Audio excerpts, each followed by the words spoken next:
Welcome back. His name is Preye Odede. Joins us right here in the studio. Superstar, gospel singer, and of course, an amazing gentleman. He's done quite a lot in this business. Welcome, Preye, to the program. Thank you so much. I'm so honored to be here, and so good to see every one of us live, you know. It's good to see you live too, by the way. Yeah. It's been a long journey for you, and it's quite incredible how you got this far. But before we talk about your journey, let's talk about your curiosity or how you craft the title of your songs. We know you're from Bayelsa State, but your song Buleya, Ebezina, Oshimiriata, what's going on?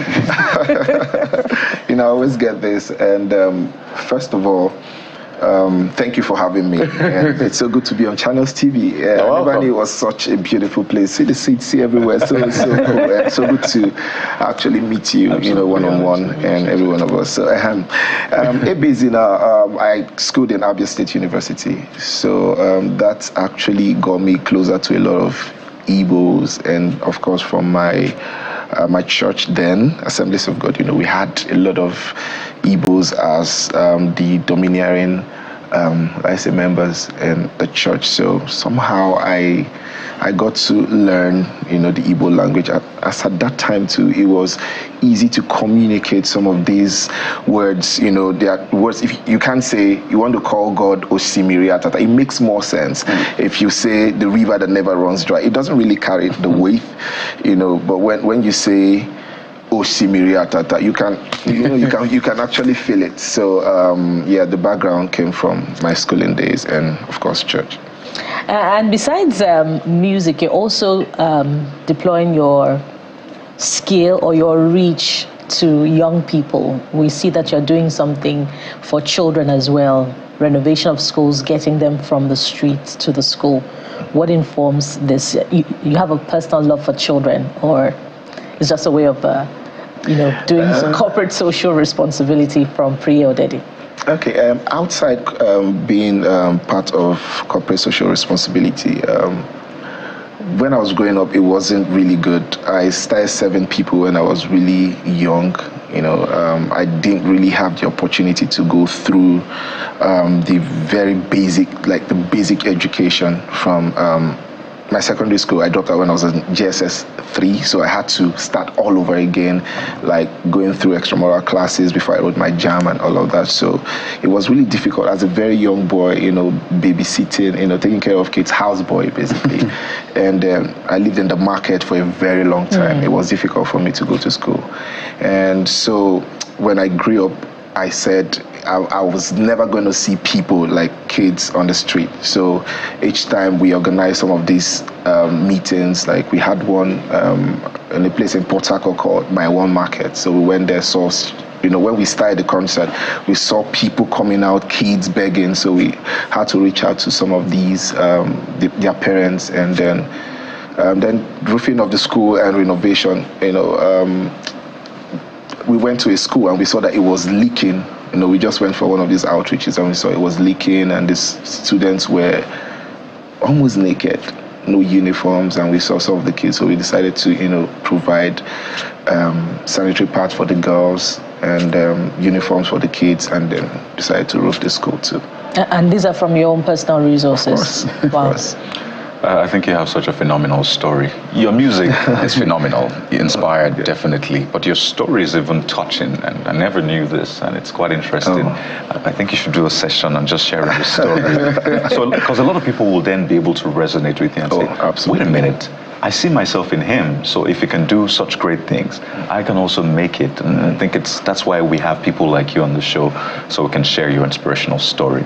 But I'm tempted to ask this question. I know there's always the dilemma for gospel artists. After a while, you think, should I add some secular into this music so that I can reach out to more people with the gospel, in quote? Did you ever have that dilemma, people saying, add some secular to it, because you're just reaching a few people, but if you do this and do that, you reach more people? Is that something you had to battle and then make a decision?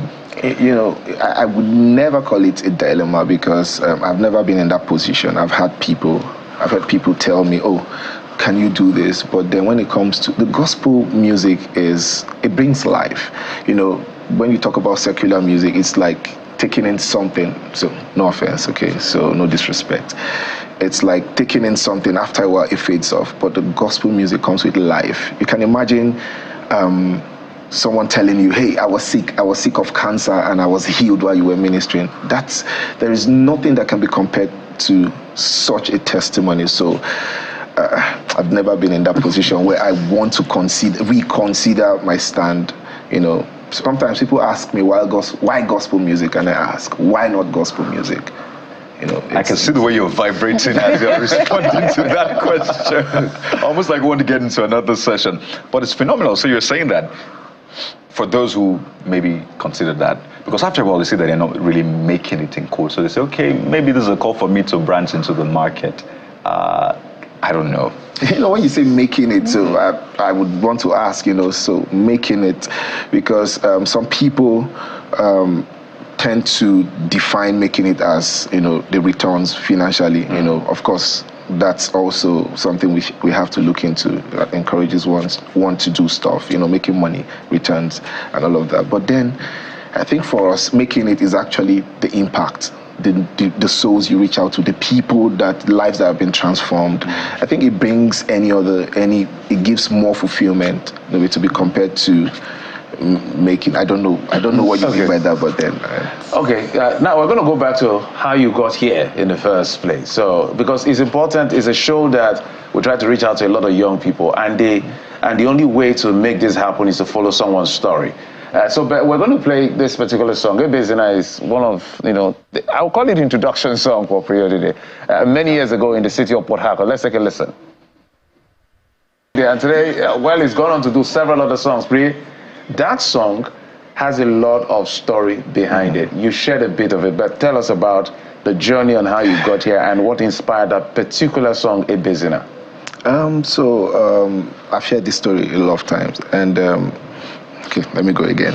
So then, like I said, I served, I was someone's houseboy then growing up. So when I came into a church, Assemblies of God, then I was living with the security. So as at that point, we wash machines, bike outside.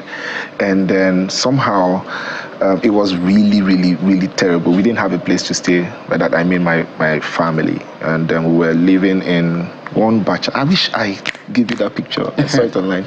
We were living in one batch. So the police came and they said it was illegal. It was in the police barrack, so they pulled it down. So we're just running. That was how I went to church. I was staying in church like that. And it was still in church while we were just rehearsing. This song came, you know, Ebezina. It came in English, actually, you know, Don't You Cry, God is Close. As at that time, they just evicted us from the batch we were staying. It was just a room, you know, just evicted us. And I went to church. Then I just finished my youth service from Sokoto State. I was running back to Sokoto, you know, just to go stay. I went back to stay with the coppers in their coppers lodge, Winners Chapel Coppers Lodge. So while I was going, I missed the first bus, and that day was sanitation. That was my last money, the last. So I went back to church. The next day I was crying, like I was leading worship. I was crying, and somebody met me and said, what do you do? I was blessed by your administration. They thought it was the anointing, but I was really broken. And she said, come see me. So I went to the house. She thought I actually studied engineering, and she introduced me to her husband, working in an oil company. He was one of the managers. So cut the long story short, I got a job in the oil company. It's multinational, actually. Please don't say that. So I got the job, I started working, and that was how I recorded the song. No, before I recorded the song, the first time I was on that journey, like I went to the rig. We were on transit, and I saw my mom. She was walking, and then I just called her, Mommy. I was in this bus, and she was like waving, like she was broken basically, but she was really excited. And then that was the first time. And then she came to Port Harcourt. Then I just got my first apartment. Toilet. We didn't have a toilet, so we used to take it to the waterside, like to just use a bucket, take to the waterside. One of those days I was arrested.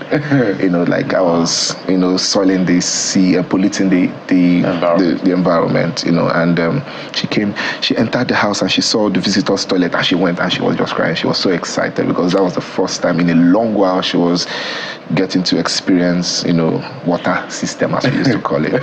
So that was how Ebezina came. It was just a consolation song for me. Don't worry, everything is going to be okay. And I was singing it in church like that during the wedding. I was singing in church during the wedding, and then someone said, let's just go record, and I recorded it. Then that was when you guys helped me and put it on radio, and that was how the song came about. I didn't record the song because I wanted to make money, and then I started working. I had a good job after then, so I was working, but of course after a while I had to resign so I can do this full time.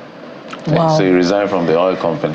That's a powerful story. And it's quite revealing about the messages from your song. Either it's Ebezina or Oshimili Atata, or the one that we played earlier on. It's always about, tiring in the face of adversity and the power of God, to pull through. And it brings me back to Kade's earlier question, about the pressure, to maybe branch out to secularism. Perhaps you could get a bigger audience.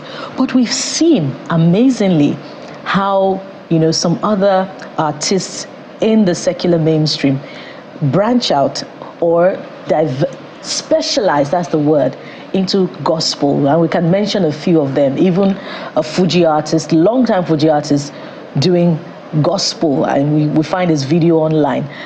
Speak to this about the power of the message, of gospel music, so to speak. And do you see many more of that type of specialization happening in the coming days? And first of all, I would want to say that gospel music is not a means to an end. I feel it is a life that we live, and there's this saying, when the purpose of a thing is not known, abuse is inevitable. And I also feel again that most of the people, moving from one point to the other, just like cross-carpeting, like politicians. It's like you don't know, you were not called. Do you understand? You were not actually called. And I see a lot of people, like you said, a lot of people coming here, and these people, I don't think they understand what we're doing. Some of us are not chasing.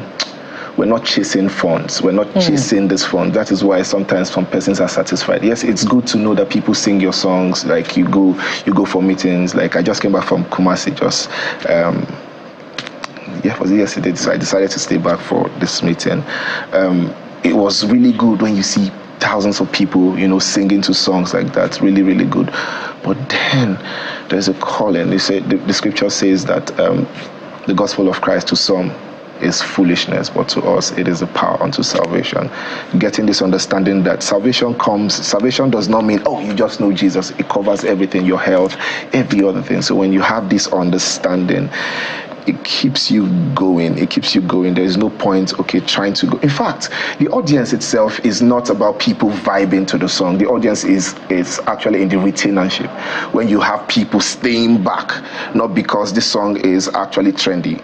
Like this is what is trending right now and people listen to it. After a while it goes, but the gospel, there are some songs that were written long ago, some songs that people wrote but never sang. Songs like I Know My Redeemer Lives. It was Job. Job was the original writer of the song. He said, though he slaved, I know my Redeemer lives. And a certain musician came up and said, I know my Redeemer lives. The song started selling out. If Job were to be alive, maybe he would have been claiming royalties for that song. So the gospel music is everlasting. It is eternal. It doesn't. There's no. At this point, I wish I could trace my my history back to Job and claim the royalties for him. That's just a joke. But it's quite interesting that what you're doing is sometimes different from what people see. So you're projecting the gospel, you're singing, but people see Preye and they're thinking, handsome man, husband material. Yes, the question, where I'm going to. Yeah, so, I do. I know of recent, you had to deal with someone who said, in fact, let me read it, let me quote it. He said, Preye Odede own, they tire us. How can Oga Preye be single till date without marriage? And this came off, some of the things we've seen, and people saying, why are gospel artists, first of all, why are they importing, you know, in that sense. So, I mean, it's something you obviously have to deal with a lot. And this is not a question. This is just putting something out and allowing you to respond to it before I get in trouble again. So are you also going outside? Are you going to import? Okay, you can answer it the way you want. Well, you know, I don't want to sound religious, but as many that are led by the Spirit of God, the sons of God. So those people are led where they see the thing, and then that's where they're settling. And you know, picking a wife is for people is very important because of what we do. You know, you don't just speak and just get married like that because you want to be in the number. I haven't said that. I'm trying to see how I can, but to sound somewhere. But you know, I try to dodge this thing because by the time I leave this place, Haba is going to be a lot. Yeah, because Theophilus went to Jamaica, surprising, and Bliss went to Ghana. And Ghana is just Ghana is backyard here. We're all one. Tim Godfrey went to Nigeria, but you know, these America. guys travel a lot and meet people. And wherever you find peace and wherever you find fulfillment, you just have you found there. that peace and fulfillment? That's what a lot of people actually want to know. I think I will have to pass. Okay, just as if there's a she, she'll be disappointed right now. No. Maybe he has the right to be quiet if he wants to be, but I'm sure she's watching. There is one. Just as we begin to wind down, let's talk. You mentioned it in passing, but we need to help those who are struggling with the dilemma that Kayode mentioned. I know beyond music, you have businesses that you do, which, you know, helps you to stay afloat and all of that. But those who don't have, who say, look, this is my calling, this is all I have to do. Divinity spoke expressly to me and all of that. And they don't have anything to fall back to. What is the advice? I think, you know, one of the things that puts people out there and you start feeling frustrated is when you do not have something to do. You know, before music, that's why I started by saying this gospel music is not a means to an end. You know, it's a life, it is a calling. Some of us, for me, I have, apart from working before and resigning, you know, I have a fashion brand. You know, we make clothes. I'm a tailor, in other words.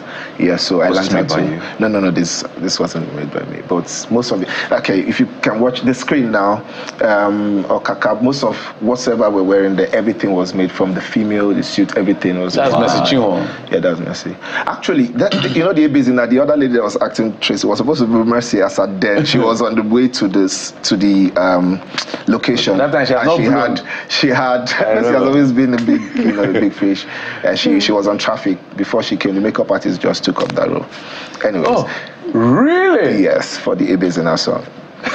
So, yes. Fashion business. Yeah, so I actually make clothes for a lot of people, you know, and I wear myself basically most times, and for all of my events I wear myself. I always wear script clothiers. So outside that, I used to have script clothiers. Okay. So outside clothiers. Yeah. Okay. Outside that, I have these guys, you know. We started with waste management from cradle to grave, where you go pick up waste and take it to a particular dump site. You know, some persons do not even know how to, you know, to segregate their waste and also take it to the dump site. You know, how you can bag your waste, segregate them properly and take them to the dump site. So that's kind of stuff. Interlocking. When it comes to painting, I learned how to paint, so I know how to screed, chain of business, screed and paint. Yeah, so all of those. So I do all of those things. So you're a painter, yes, a fashion designer, a singer, waste manager. A single. Awesome. Okay, that's not it. I'm sorry. How did that come? All right. So as we wind down now, tell us about the No Restriction album that you just released. Okay, I believe. And you're going to do a tune for us also. Okay, so No Restriction album, I got that inspiration during COVID. That was why we called it the No Restriction. So we're just indoors, and it was somehow difficult to reach out to a lot of people. You know, we started recording. I have a studio, by the way. So the studio is actually, I have, that's where I have the studio. So that, yeah, people come to, I have a recording studio, I have a rehearsal studio. So I have people living there. So we have those apartments where you have people coming to work. So then we started recording the songs, and after the whole lockdown, we had to do a live recording. So that was how No Restriction came about. We recorded about 14 songs, and yeah, so that's the No Restriction album. I don't know, because of time, I see that we're trying to... We just want to hear something from you. Just want to whether it's now, high octane. So I think we just released a song, the one I featured, Mercy Chinwo. That's one of my favorite songs. That's the camera. Yeah, so that's my camera. You've never lost a battle. Oh, how can you start now? Ooh, you have been healing the sick. Oh, how can you stop now? Then the next part says, who can stand against you, mighty God? No one, great one of Israel. Oh, Kaka. Hey, your name is greater than all names. Mighty and glorious are your works. Oh, Kaka. Mighty God, before the battle starts, you already won it for me. Oh, Kaka. Mighty God, before the battle starts, you have won it for me. So that's it. Beautiful. Beautiful. Beautiful. Beautiful. I felt that. Preye Odede, superstar, songwriter, singer, musician, businessman, still single, by the way, just in case. But hey, we love you and we appreciate all the work you do. We are super excited on your journey. Thank you so much for coming on the program. We appreciate you. Thank you for having me. Yeah, thank you so much. Thank you so much. Nigerian ladies, don't worry. We're putting pressure on your behalf so that Preye doesn't import. Thank you so much for watching the program. We'll be back again tomorrow with another super duper edition of the Morning Brief on Channels Television. I am Bukola Koka. Well, no pressure. Preye has the right to choose from wherever he wants to choose from. Just have a great life. That's all. Thank you for watching. I'm Jeffrey Uzoma. Go be the very best you've been made to be. I'm proud of you, kid. Goodbye.